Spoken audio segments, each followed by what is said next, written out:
So you've built a few apps and you want to start freelancing those app building skills, but you don't know where to start, you don't know what tools to use, and you don't know where to find customers. You're seeing the success other people are having with their freelancing skills, but you're not so confident that you're going to be able to do it yourself. Well, look, friend, you should not be discouraged by what you don't know, and you should not be distracted by the success of others. There has been no better time in history to start your freelancing online business than right now. So in this video, I'm going to share with you the 4 steps to how my freelance business works, how I make a full-time income building apps for other people. Now look, I know when you're just getting started, it can be very intimidating getting into this freelancing business. In my last video, I shared with you how it took me 5 years to figure out how to make a full-time income online. But the truth is, once I actually started freelancing, it only took me about 2 years to feel comfortable going full-time. So what I'm gonna do now in this video is share with you what I've learned, and more importantly, share with you the actual tools that I use to run my business. And all this is going to be summarized in basically the 4 easy steps that you have to go through. Finding clients, making sure they're the right clients for you, going ahead and building their app, and then giving it to them. It's that easy. Let's jump in. All right, so step number 1 is generate and qualify leads. A lead is someone who is a prospect for your business. There's someone who wants to possibly consume your service or your product. So generating a lead is going out and finding people that might be interested in your service, and then qualifying a lead is kind of narrowing down that big group into a smaller group of people who are just right for your business. Put more simply, it's all about getting clients. So let's go ahead and take a look at how I get clients, how I generate and qualify leads. So for me, most all of my traffic starts from my YouTube channel or community forums. I'm in the app building space, and so I teach tutorials on how to build apps, and then on the forums I will answer questions and help out people there. So in both places I'm giving away things for free, and people might think, oh wait, you know, Darren is a smart guy, I want to hire him to build my app. So that is generating some interest in my service. So in both of these places I will point people to my website. So this is my website, and it has all the information about my business. Now, if you're wondering where my website is hosted, let's go ahead and share this. I have this new tool that's going to be linked down below that has all the tools, gear, and software that I use for my business. My website is hosted through Kajabi, and Kajabi is just an all-in-one platform for your online business. I handle my website, all of my email marketing, and my courses are hosted on Kajabi. Back to it. So people come to my website, they found interest on YouTube or community forums, they are interested in me and my website, so they come here, and here's the first step where I start qualifying people. So do they want me to make their app, or do they want me to coach them on how to make an app? Or do they just want to make it on their own? Each one of these link them somewhere else, and you'll see the same thing in my Get Started. So here, Get Started. What brought you here? I want help with an app. Okay, what's your budget? Based off that, I think our one-on-one coaching may be perfect for you. So here, I'm using a survey to qualify my leads. So I'm filtering out the ones that don't really have any money to spend, and I'm getting the ones that have money to spend that really want to hire me. So that is qualifying leads. Now the tool I use for that survey is Typeform, and Typeform is a great platform for building surveys, gathering feedback, and then as you're seeing there, I'm actually qualifying and sending people to different places based on their feedback. Now the last tool that is crucial for this phase of my business is called Pipedrive. And Pipedrive is basically a way for you to keep track of all the people who are considering your freelancing business. This is definitely not necessary to get started, but I really like it right now, especially because it keeps all the email communication I have with a certain person all in one place. It's really nifty. All right, so that is how I generate and qualify leads. I give away things for free on YouTube and community forums. People find interest in me and come to my website. Then I qualify them through a survey or through different links. And if they're the right fit for me, then they get ported into Pipedrive, and then we're on to the next step.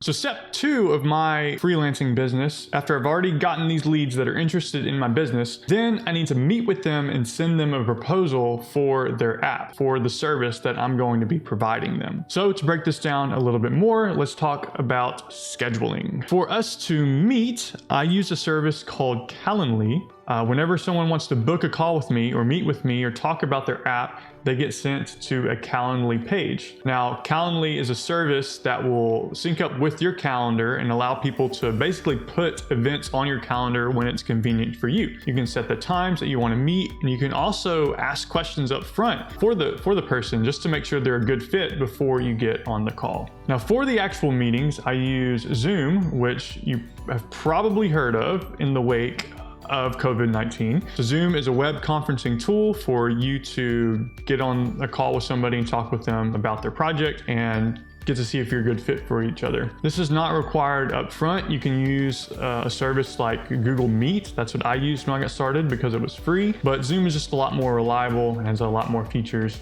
Yeah, just a little bit more robust. Then the last tool in the meeting and sending proposal phase is sending the proposal. So I've met with the client, I've made sure we're a good fit, and I've heard what they kind of want. So now I need to put together in a proposal, like a document, what I'm going to do for them. So I'm stating things like what I'm going to build for them. What's their problem? How is my solution really good for them? What are they going to get in return for their investment? How much is it going to cost? What is the timeline going to be? Why should they choose my service over someone else's? So these are all the kinds of questions you're answering in a proposal. Currently, mine is just really simple. I just use Google Docs, which is a part of Google Workspace, which I pay for. So there are services out there like PandaDoc and some other ones for really managing this process of creating proposals and sending them and tracking them. But for me, I just have a little template that I created inside of Google Docs, and I send that over email. And if things are good, we move forward with the project. All right, so we are well on our way in this freelancing journey, taking people through our business process. We've gotten the leads. We have met with the client and they've agreed to our proposal. So the next step is to actually deliver on that service. So I am in the app building business. You might be in another service industry. You might be building websites or designing things. Now that they have accepted your proposal, you want to deliver on what your proposal said. So for me, I build apps for people. And right now, the software that I'm using to build apps is called Glide. Glide makes it really easy to build apps. They look beautiful and they're really quick to turn up, and it's just a great platform. Another tool that I use during this process is called Trello, and Trello is basically a really simple project management tool. Kind of pioneered the Kanban style board where you have like a to-do list, in progress and completed. You have a little task that you drag across. There are a ton of task management softwares on the interweb. I've tried a lot of them, and I just find that Trello is free. It's simple enough for my clients. When I add them to it, I don't always add them to it, and it just gets the job done. I will probably use another one a year from now, but for now, I think Trello is a really good recommendation. And the final tool I'll recommend in this building the app process is a software called Canva. This is one that I've used for about 3 years now in differing capacities. Basically, Canva allows you to create really nice designs. It's an all-in-one design platform. So whether you're designing, a poster or a YouTube thumbnail or an Instagram post or even an app icon, which is what I primarily use it for these days. It's just a really nice platform to be able to design things. It has its limitations, but I like the limitations because it doesn't allow me to do anything and everything. So it kind of keeps me tunneled in and keeps me from being the perfectionist that I am a little bit. Alrighty, so the service is done. We've built the app, we've designed everything, we've gotten all of our tasks to the completed column. That completes the third step of building the app or delivering on the service. And that brings us to our final step, project handoff and final payment. So in this step, we're handing everything over. So we've built the project, we've completed everything we said we would complete in the proposal, and now we want to wrap things up with the client. So we want to make this whole process of wrapping up the project really easy for our clients. And so there's a few tools that I use that I would recommend for this. The first of which is Loom. Now Loom is basically a way for you to send really easy screen share videos. The screencast gets uploaded and recorded straight to the cloud, and as soon as you hit stop on the recording, it instantly gives you a link that you can then share with your customers. So recently I was going on a big vacation after ending a project, and I wasn't gonna be available for 3 weeks. So I recorded about think it was like 22 Loom videos, and then shared all of those with the clients. If they had any questions or any concerns or any issues, they or my backup developers were able to assist them because they knew exactly how everything worked, because I shared a bunch of Loom videos with them on how everything and anything that could go wrong worked. Loom is really, really great for basically sending and uploading really quick tutorials to clients. So once they have the final project and they know what to do with it, it's time to send them the final invoice. And I use QuickBooks for all the finances for my business. I have not always used QuickBooks, but it is kind of an industry standard when it comes to managing your money in a business.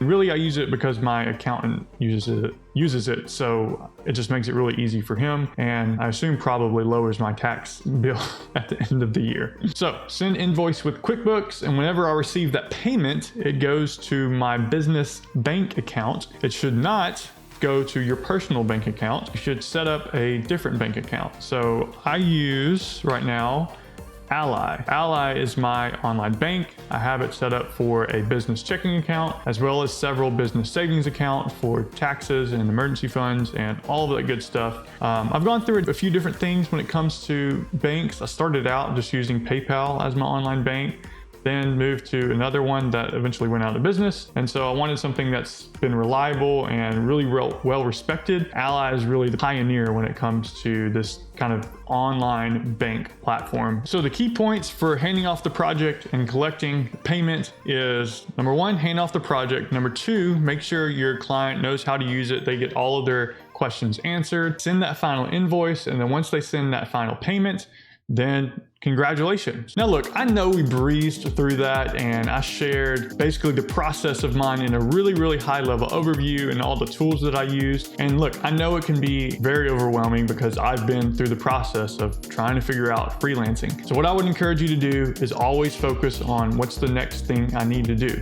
You don't need to worry about how to send invoices when you don't have a client. Focus on finding clients. And these tools that I use, I just wanted to share with you what I use. Use whatever you think works best for you. And since this video was such a high level overview, I'm gonna go ahead and share a playlist from the guy who coached me in starting up my online business. And that one goes much more in depth and breaks it down, I think, into like 5 or 6 videos on how to start your online business. So definitely check out that playlist if you're getting started. And like I said at the beginning, there has never been a better time to get started with online business. 2 years from now, your career could look totally different. All it takes is one step. What's your next step that you need to do? So that, my friend, is my 2 cents on freelancing and an online business space. How I've been able to take my skills of building apps and build a full-time income building apps for other people. Don't forget to check out the link below where I have all the tools and software mentioned in this video. Thanks for watching and happy coding.